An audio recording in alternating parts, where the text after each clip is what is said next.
Five finger classes की 7वीं series प्रहार series में आपका स्वागत है, जिसमें आपके सामने 10 मिनट में 10 प्रश्न आएंगे और जो प्रश्न आपकी बाल विकास की तैयारी के लिए और साथ साथ टीजीटी, पीजीटी और इसके अलावा जितनी भी शिक्षक भर्ती की परीक्षाएं यूपी और यूपी से बाहर होती हैं, उन सभी में आपके लिए ये वीडियो बहुत ज़्यादा लाभकारी और सहायक सिद्ध होगा, ऐसी मुझे उम्मीद है। तो आइए चलते हैं पहले प्रश्न की ओर, जिसमें आपसे पूछा जा रहा है कि वातावरण वह बाहरी शक्ति है जो हमें प्रभावित करती है।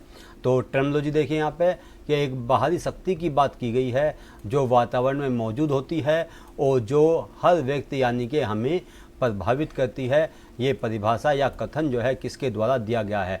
तो इस कथन को मनोवैज्ञानिक रॉस के द्वारा प्रस्तुत किया गया। अगले प्रश्न की तरफ को बढ़ते हैं। अगला प्रश्न आपके सामने है कि वह कौन सी विधि है जिसमें व्यक्ति के विकास का अध्ययन किया जाता है? तो व्यक्ति के विकास का जो अध्ययन किया जाता है किस विधि में किया जाएगा? इन चारों में से सही उत्तर आपको देखना है कि नैदानिक विधि में या प्रयोगात्मक विधि में या विकासात्मक विधि में या इसके अलावा अंतर्दर्शन विधि में। तो इस प्रश्न का सही उत्तर है कि व्यक्ति के विकास का जो अध्ययन किया जाता है वो उस विकासात्मक या डेवलपमेंटल मेथड के अंतर्गत किया जाता है।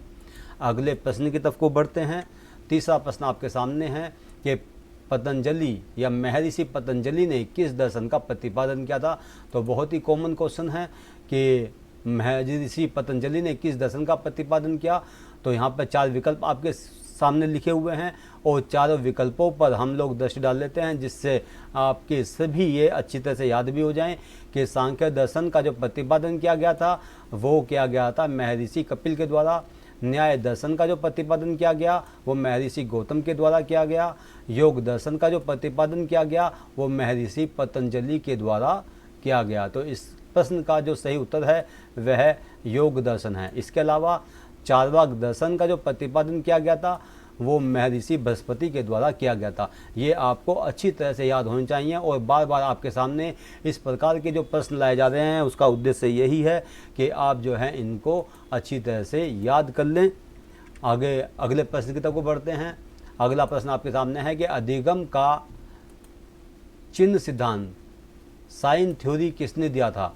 तो ये कि 4 विकल्प आपके सामने हैं, किसने दिया था इन पर चर्चा कर लेते हैं। चारों विकल्प पर कोहलन ने इनसाइट थ्योरी ऑफ लर्निंग दी, हल ने reinforcement theory the, reinforcement theory of learning the, Tolman ने प्रत्याशा सिद्धांत या अधिगम का प्रत्याशा सिद्धांत दिया और इसी को ही साइन थ्योरी ऑफ लर्निंग कहा जाता है। इसके द्वारा ये ज्ञात होता है या टोलमैन ने अपने सिद्धांत में बताया कि जो भी प्राणी किसी भी क्रिया को सीखता है तो वह चिन्हों के माध्यम से, संकेतों के माध्यम से, प्रतीकों के माध्यम से या सिंबल के माध्यम से सीखता है। इसके अलावा थॉर्नडाइक जो कि अमेरिका के प्रसिद्ध मनोवैज्ञानिक हैं, शिक्षा मनोविज्ञान नामक उन्होंने किताब लिखी, इसीलिए उनको शिक्षा मनोविज्ञान का जनक भी माना जाता है। तो उन्होंने जो सिद्धांत दिया उस सिद्धांत का नाम है trial and error learning theory. आगे बढ़ते हैं।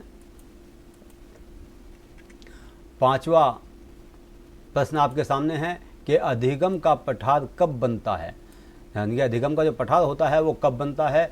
तो अभिरुचि के कारण या थकान के कारण या अभिप्रेरणा के कारण या अनुवांशिकता के कारण। तो जो अधिगम का जो पठार बनता है वो प्यारे विद्यार्थियों ये थकान के कारण बनता है।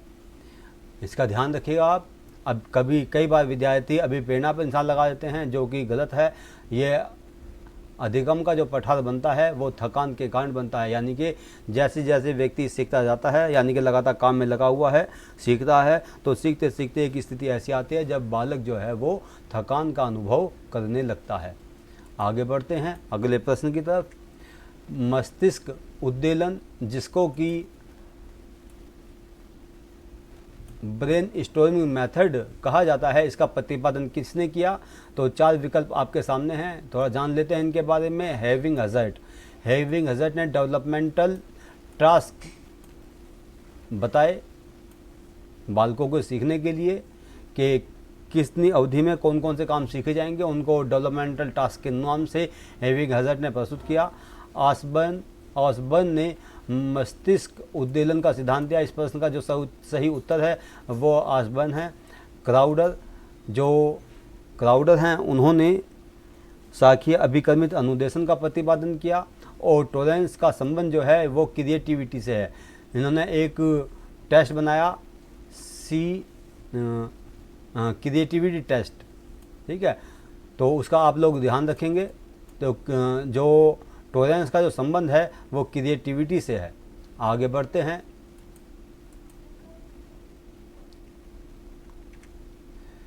निम्न में से कौन सा वृद्धि और विकास का सिद्धांत नहीं है? मैंने बहुत ध्यान से इस सिद्धांत के बारे में वीडियो में आपको पढ़ाया हुआ है, और आप सभी लोग विस्तृत रूप में अगर देखना चाहें तो उस वीडियो को देखें जिसमें वृद्धि और विकास के सिद्धांतों के बारे में बताया गया है। तो यहाँ पर आपसे पूछा जा रहा है इस प्रश्न में कि वृद्धि और विकास का सिद्धांत नहीं है। इसका ध्यान रखिएगा कि प्रश्न में यहाँ पर नहीं दिया हुआ है। तो भिन्नता का सिद्धांत ये वृद्धि और विकास का सिद्धांत है। समान प्रतिपादन का सिद्धांत ये भी वृद्धि और विकास का सिद्धांत है। और विचारशीलता का सिद्धांत ये वृद्धि और विकास का सिद्धांत नहीं है, बल्कि निरंतरता का सिद्धांत ये वृद्धि और विकास का सिद्धांत है। यानी कि 3 जो हैं ये वृद्धि और विकास के सिद्धांत है, जबकि गलत जो है इसमें जो नहीं है वह है विचारशीलता का सिद्धांत। आगे बढ़ते हैं।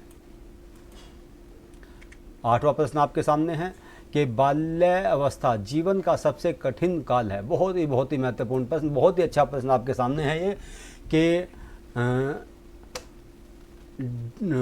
जीवन का सबसे कठिन काल, डिफ़िकल्ट पीरियड ऑफ लाइफ जो कहा जाता है वह बाल्यावस्था को कहा जाता है। इस कथन को किसने कहा?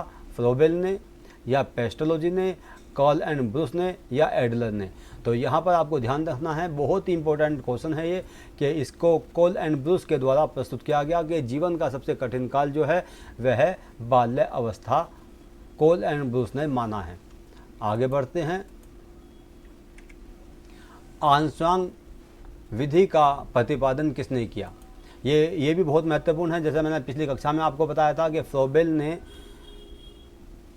किंडरगार्टन विधि का प्रतिपादन किया था, इसी प्रकार से आर्मस्ट्रांग विधि का प्रतिपादन जो किया गया वो पेस्टोलॉजी के द्वारा किया गया। तो इसको यहाँ पर आपको ध्यान रखना है।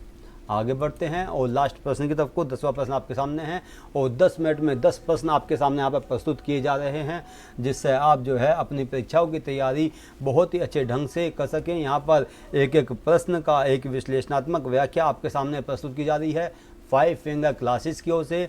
तो अगर ये वीडियो आपको अच्छा लगता है तो इसको ज़्यादा से ज़्यादा आप लोग लाइक करें, इसको ज़्यादा से ज़्यादा शेयर करें, लाइक करें और सब्सक्राइब करें। तो अंतिम प्रश्न आपके सामने प्रक्षेपी संबंधी परीक्षण, यानी कि जो प्रोजेक्टिव टेक्निक पर आधारित जो टेस्ट हैं इनका प्रयोग किसके मापन हेतु किया जाता है? तो इसका प्रयोग जो किया जाता है अधिगम के मापन हेतु किया जाता है, या व्यक्तित्व के मापन हेतु, या अभिरुचि के मापन हेतु, या सृजनात्मकता के मापन हेतु। इन चारों में से सही विकल्प आपको सही विकल्प पर निशान लगाना है। तो जो प्रोजेक्टिव टेक्निक हैं उनका प्रयोग, या प्रोजेक्टिव जो मेथड टेस्ट हैं जो उनका प्रयोग है वो बालक के या व्यक्ति के व्यक्तित्व का मापन करने के लिए किया जाता है। यानी कि इन परीक्षणों का जो प्रयोग किया जाएगा या इस मेथड का जो प्रयोग किया जाएगा वो व्यक्ति की पर्सनैलिटी की जांच करने के लिए किया जाता है। तो प्यारे विद्यार्थियों, ये वीडियो मैं समझता हूँ कि आपको बहुत अच्छा लगा होगा।